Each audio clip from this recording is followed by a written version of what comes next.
Hier, le shekel a été le plus fort depuis plusieurs semaines par rapport aux monnaies les plus importantes du monde. Le dollar est repassé autour des 3,30 et l'euro était en dessous de 3,90, qui n'était pas arrivé depuis plusieurs semaines.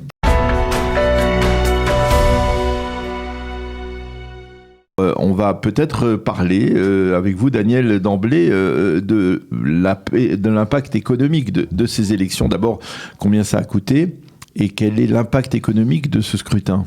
D'abord, combien ça a coûté? On parle de 2 milliards de shekels. Encore une fois, il y a marqué toujours qu'il y a des gens qui gagnent parce que ceux qui sont dans la publicité et autres, pour eux, c'est du chiffre d'affaires en plus. Et, en tout cas, l'activité économique a marché. Et même enfin, toute l'activité des centres commerciaux, on l'a vu, ils étaient bondés pendant cette journée électorale. Exact. On a vu des chiffres très importants de consommation par les cartes de crédit. Seulement d'ailleurs, ce qu'on peut mesurer. Et je suppose que même en espèces, ça a dû être encore plus important et donc ou important. Et donc, effectivement, vous dites, je voudrais faire une analyse court terme, moyen terme et long terme de ce qu'on voit maintenant. Il faut être extrêmement prudent puisqu'on n'a pas encore tous les résultats, puisque, je ne sais pas si vous l'avez dit, celui qui devait compter hier est allé dormir parce qu'il était fatigué et donc on aura les résultats qu'aujourd'hui.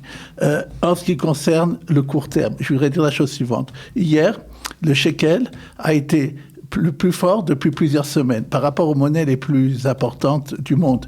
Le dollar est repassé autour des 3,30 et le shekel, l'euro était en dessous de 3,90, qui n'était pas arrivé depuis plusieurs semaines. Donc c'est là, ça, pour l'instant, ça continue dans les bases structurelles de l'économie israélienne qui mettent un shekel fort et souvent une monnaie représentant de la force de l'économie.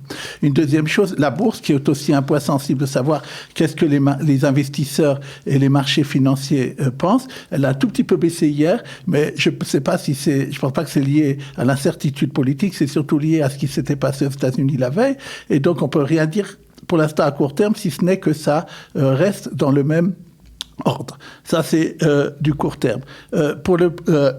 Ce qu'il faut ajouter aussi, c'est que d'ailleurs, hier, la Banque d'Israël a donné les chiffres de février de ce qu'il appelle le Madad Meshulav, c'est-à-dire c'est un indice qui permet de voir l'activité en Israël, pas une sorte de croissance, mais si ça marche ou pas. Et il avait augmenté, bien qu'on était en confinement, en février de 0,4%. Donc ça veut dire, comme on l'a dit ici souvent, que l'économie israélienne, et surtout par rapport à ce qui se passe dans le monde entier, en Europe, comme on le voit, est saine, et donc et reprend de la croissance. On va avoir les chiffres maintenant de la sortie du confinement il y a 1 ou 2 semaines, qui sera seulement très très importante. Je suppose pas dans tout, dans la consommation normale, et aussi d'après ce que je vois sur les appartements et autres. Donc les mashkantot ont explosé aussi, j'ai vu ça, et donc ça sera seulement des bons chiffres à moyen, c'est-à-dire dans les mois qui viennent. Maintenant, comme je ne sais pas à quel niveau nos auditeurs savent ou pas, il y a un problème en Israël. Le budget de l'État est ça veut dire qu'est-ce que le gouvernement veut dire. Et il y a une loi qui fait pour l'instant, qui est une loi de base, qui dit que si un gouvernement n'arrive pas à passer un budget dans les 3 mois, le gouvernement saute. Maintenant, ce qui s'est passé, c'est qu'ils ont fait justement, l'année dernière, au lieu de faire ça, ils ont fait une sorte de prolongement du budget et pour 2020, on a eu comme un budget et ils ont fait une loi spéciale justement pour ne pas que le gouvernement tombe. Maintenant. Non, mais attendez. Oui. C'est la Knesset qui tombe, si le budget n'est pas voté. C'est pas la Knesset, c'est le gouvernement. Non. Non, c'est la Knesset. La Knesset, elle est tombée, c'est la raison pour laquelle il y a eu des élections. Là. Oui, et bien sûr. Ça veut dire, dans la Knesset, le gouvernement, il faut dire, dans la période tant que si elle est dissoute, c'est-à-dire comme c'est arrivé pendant les 3 derniers mois, le gouvernement est très lié dans les choses qu'il peut faire, dans les politiques et dans les réformes. Depuis quelques mois, il n'y a plus de grandes réformes qui sont faites. Peut-être c'est bien pour certains disent. Certains disent depuis 2 ans même. Oui.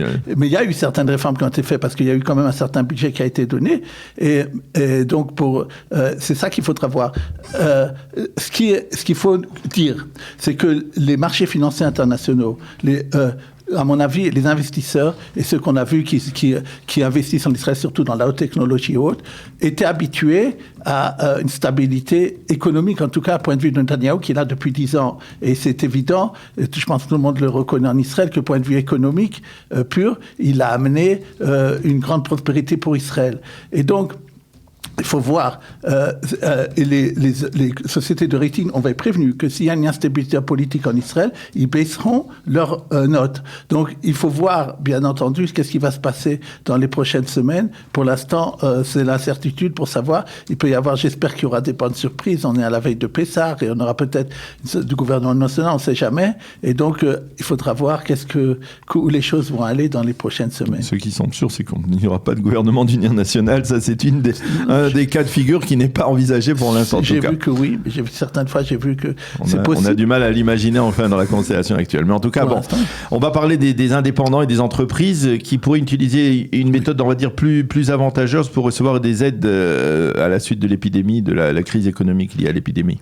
Effectivement, une des dernières lois qui a été votée une semaine avant les élections et qui a eu l'assentiment de tout la Knesset, comme quoi il peut y avoir des choses, si le Knesset est d'accord, même dans les périodes, comme vous avez bien souligné, où il n'y a pas où la Knesset est dissoute, il a été de la chose suivante. Jusqu'à maintenant, une entreprise ou un indépendant, pour recevoir ce qu'on appelle un ma'anak, un pitsou, c'est-à-dire un dédommagement par rapport à la crise du corona, n'avait le droit de le faire, ce rapport, uniquement par rapport à l'année 2019.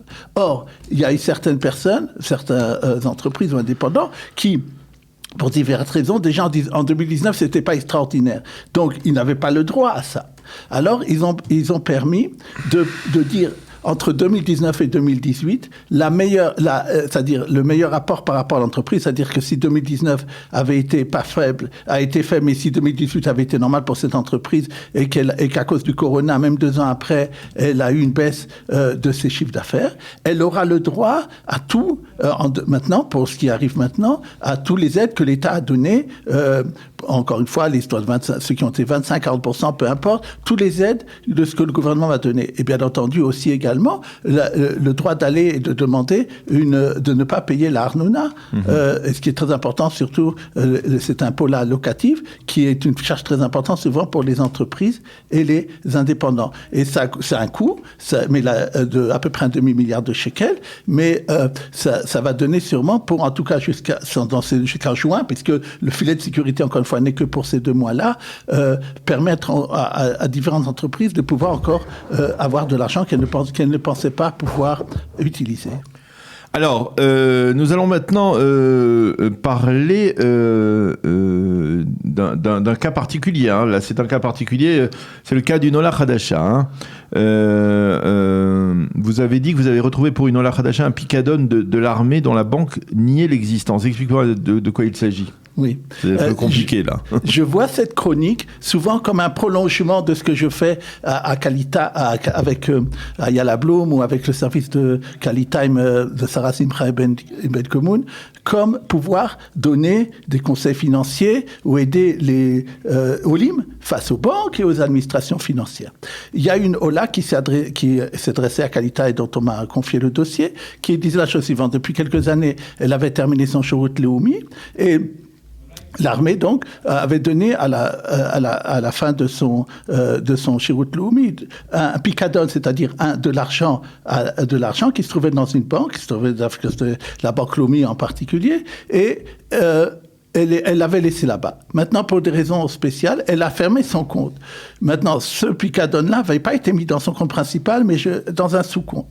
Et alors, elle m'a dit, voilà, que comme elle avait fermé le compte, elle avait dû déménager, elle avait perdu tous les dossiers de l'ancien compte, et la banque Leumi disait, moi, je ne retrouve pas de traces de ce picadon, puisque ce n'était pas au compte central de ce que cette Ola avait. Alors, elle est allée demander à l'armée. L'armée disait, moi, je ne sais pas, c'est à la banque de voir. Et donc, elle avait été ballottée.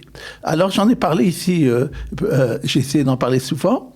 Il y a un service qui a été donné par la Banque d'Israël qui s'appelle Har HaKesef, la montagne de l'argent.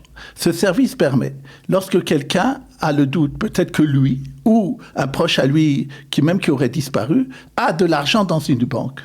Dans ce cas-là, il suffit qu'ils mettent le numéro d'identité de la personne en question et également de dire quand est-ce que la carte d'identité a été émise, parce que justement pour éviter que des gens puissent utiliser ce renseignement alors que ce ne serait pas la personne elle-même.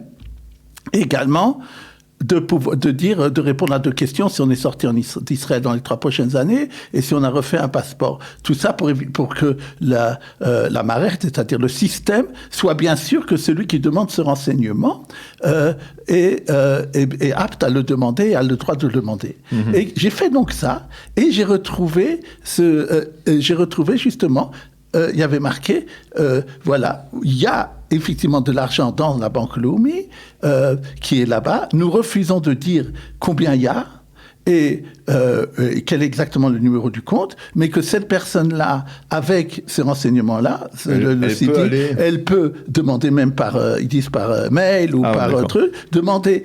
Et c'est un papier officiel de la Banque d'Israël. Et donc la banque, face à ça, ne pourra pas dire à cet eau-là, je ne sais pas où est l'argent, puisque la Banque d'Israël dit qu'il y a de l'argent. Et donc elle était très contente, puisque jusque-là, elle n'avait pas de preuve officielle que ce picadone lui avait été donné. Alors, et donc c'est très important, surtout des fois des Olim n'ont pas tellement d'argent. Et même 1000, 2000, 3000 shekels, pour eux, c'est très très important. Et j'étais très heureux de pouvoir avoir trouvé, d'abord que ça marche, et d'avoir trouvé ces choses-là. Kol hakavod pour votre...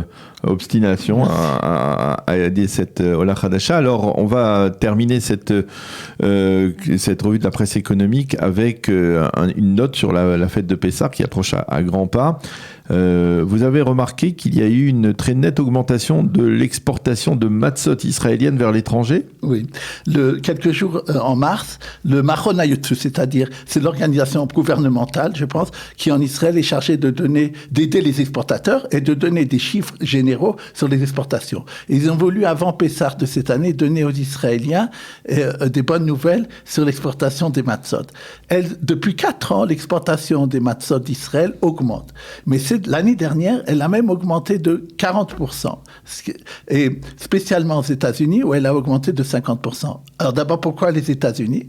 Parce qu'une des plus grandes importantes fabriques de matzot, qui s'appelle Manischewitz, en Amérique, a décidé depuis 1 ou 2 ans d'arrêter sa production en disant que, point de vue économique, elle ne trouvait pas son intérêt. Et donc, les Américains se sont rabattus sur nos matzot à nous, les matzot Yehuda, Aviv ou autres que vous connaissez, Carmel. Et donc, ça a permis une augmentation massive des exportations israéliennes de matzot. Maintenant, pas seulement aux États-Unis, en Europe aussi, j'ai été étonné, c'est d'abord le premier pays en Europe qui consomme des matzot israéliennes, c'est la France. Après, il y a l'Italie et les États-Unis, et l'Angleterre, pardon, et il y a également, bien entendu, dans tous les pays du monde, en Australie, en Nouvelle-Zélande et autres, mais les principaux matzot, c'est ça. Maintenant, quelles sortes de matzot sont exportés ? Bien sûr, les traditionnels, ceux qui sont réservés pour également, spécialement pour la nuit du Seder de Pessah, et également sont donnés toutes sortes, sont exportés toutes sortes de matzot. Par exemple, des matzot, comme vous connaissez ici, sans gluten, ou des matzot qui sont au chocolat même, c'est aussi une des choses qui est aimée dans le reste du pays. Donc Israël finalement le marché que vous voyez ici, vous êtes dans n'importe quel pays du monde, vous pouvez retrouver vos matzot et vu ce qu'on a expliqué de l'importance de l'exportation des matzot ces dernières années. Eh bien, voilà, on va terminer sur cette note intéressante, importante. Ça prouve qu'il y a quand même beaucoup d'attrait, on va dire, dans les matzot israéliennes, et puis que dans cette période de Corona, où on est un peu séparés, on va dire, des communautés de diaspora, eh bien, les matzot et l'État d'Israël nous permettent de rester à travers un lien au moins, à travers cela, à travers l'exportation de matzot. Merci beaucoup, Dr Daniel Guggenheim, pour votre chronique et revue de la presse économique. Chag Sameach, Pessah Kasher et Sameach. De même. Et on ne fait pas la semaine prochaine, je suppose. On verra, on va voir si on fait la semaine prochaine, mais on vous dispensera pendant Chol HaMoed.